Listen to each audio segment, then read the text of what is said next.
Assalamualaikum warahmatullahi wabarakatuh. Pada kesempatan kali ini, Islam Fisabilillah akan membahas kisah Rasulullah berjumpa malaikat Malik dan minta ditunjukkan neraka jahanam ketika kunjungan di langit kelima.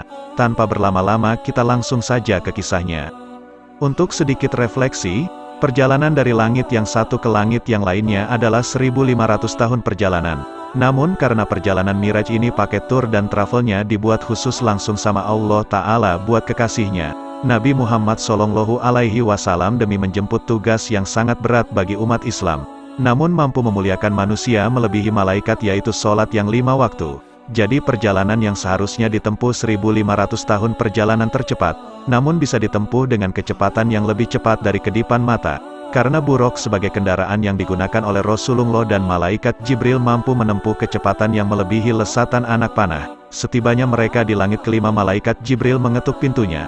Selanjutnya mereka penghuni langit kelima berkata, "Siapa ini?" Malaikat Jibril lalu menjawab, "Saya Jibril." Mereka lalu bertanya lagi, "Siapa yang bersama kamu?" Malaikat Jibril menjawab, "Muhammad." Mereka mengatakan hal yang sama dengan yang disampaikan oleh penghuni langit sebelumnya. "Selamat atas kedatanganmu dan kedatangan orang yang bersamamu." Lalu mereka membukakan pintu langit dan mempersilahkan Rasul dan malaikat Jibril masuk.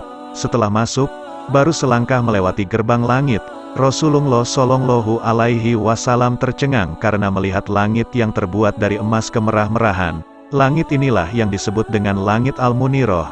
Di dalam langit kelima ini, Rasulullah SAW melihat makhluk ciptaan-ciptaan Allah Azza wa Jalla, yang diantaranya adalah malaikat yang amat besar ukuran diciptakannya, digambarkan oleh Rasulullah SAW.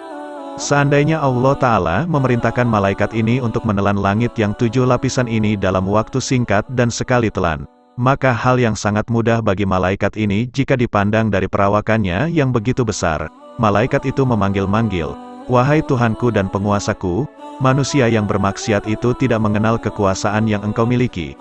Alangkah Engkau sangat menyayangi mereka. Mereka melupakanmu tapi masih Kau izinkan mereka menghirup udaramu dengan gratis dan sebebasnya. Masih Kau biarkan jantungnya berdetak. Masih Kau lancarkan peredaran darah yang mengalir dari ujung kaki hingga kepalanya." Lalu di samping itu Rasulullah SAW juga melihat gerbang besar, yang di bagian depannya terpampang 2 tulisan 2 kalimat yang sangat bercahaya dan berkilau. Kalimat itu adalah, "La ilaha illallah Muhammadur Rasulullah." Tiada Tuhan kecuali hanya Allah. Muhammad adalah utusan Allah. Dan ketika selesai mengucapkan 2 kalimat tadi, seketika itu juga gembok yang besar dan membelenggu gerbang itu terbuka dengan otomatis, sehingga pintunya terbuka dengan sempurna. Di dalamnya Rasulullah SAW melihat ke arah timur langit tingkat kelima ini, hingga perbatasan bumi lapis ke-7 paling besar, dan tampaklah neraka jahanam yang gelap gulita dan dipenuhi oleh kemurkaan Allah, serta asapnya yang terlihat terus mengepul ke udara. Setelah Rasulullah SAW melihat neraka dari kejauhan, ketika itu pula Rasul melihat malaikat yang sangat besar ukurannya. Beda dengan malaikat yang ketemu pas di luar gerbang tadi. Malaikat ini terlihat sangat menyeramkan. Malaikat ini diciptakan untuk selalu menampakkan kemarahannya, sangat kejam dan tidak mengenal kompromi. Di antara kedua matanya terdapat pusat saraf yang seandainya malaikat ini menatap ke arah bumi, cuman menatap saja niscaya matilah orang-orang yang ada di dalamnya tanpa tersisa. Nabi Muhammad SAW bertanya, "Wahai saudaraku Jibril, siapakah malaikat ini yang sudah membuat bulu kudukku merinding dan hatiku bergetar?" Malaikat Jibril lalu menjawab, "Wahai kekasih Allah, ini adalah malaikat Malik sang penjaga pintu neraka. Allah Ta'ala telah menciptakannya dari kemurkaan dan kemarahannya. Malaikat Malik ini senantiasa seperti ini sejak hari penciptaannya. Allah Ta'ala telah memberikan kuasa padanya atas neraka jahanam, karena sangat marahnya kepada musuh-musuh Allah. Mendekat dan ucapkanlah salam kepadanya." Maka Rasulullah SAW mendekat dan mengucapkan salam kepada malaikat Malik. Tapi malaikat Malik tidak menjawab salamku. Lalu malaikat Jibril berkata, "Kenapa engkau tidak mau menjawab salam dari kekasih Allah dan seorang Tuhan dari alam semesta?" "Ya Malik, dia adalah makhluk paling mulia di mata Allah, dan seorang nabi yang turun sebagai rahmat," kata malaikat Jibril. Maka setelah mendengar ucapan malaikat Jibril itu malaikat Malik langsung bangkit berdiri seraya mengatakan, "Allah, mohon dimaafkan wahai kekasih Allah, malaikat Malik penjaga neraka yang memegang gelar malaikat terseram kedua setelah malaikat Israel saja takzim dan menghargai Nabi Muhammad Shallallahu Alaihi Wasallam.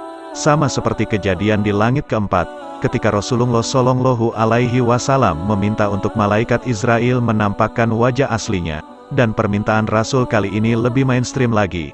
Lalu Rasul berkata, "Wahai Malik, perlihatkan neraka jahanam kepadaku." Malaikat Malik menjawab, "Saya tidak kuasa akan hal itu, karena belum sampai pada waktunya pintu ini dibuka." Ketika itu tiba-tiba ada suara memanggil dari Zat yang Maha Tinggi dan Paling Tinggi, "Jangan kamu menentang kehendak kekasihku Muhammad." Maka seketika itu dibukalah tabir penutup neraka jahanam, dan Rasulullah Shallallahu Alaihi Wasallam melihat suasana yang sangat gelap mencekam, yang dicampuri oleh seluruh kemurkaan Allah.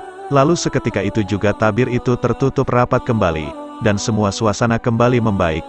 Rasulullah Shallallahu Alaihi Wasallam berkata, "Aku telah melihat di langit kelima beserta keajaiban-keajaiban di dalamnya." Kemudian para malaikat berbaris, dan Rasul pun maju sekaligus memimpin salat 2 rakaat bersama mereka. Dan selanjutnya Rasul dan malaikat Jibril melanjutkan perjalanan ke langit tingkat ke-6. Wallahu a'lam bishawab. Alhamdulillah saudara seiman, semoga kisah ini dapat menambah ilmu dan menambah ketakwaan kita kepada Allah Subhanahu wa Ta'ala. Assalamualaikum warahmatullahi wabarakatuh.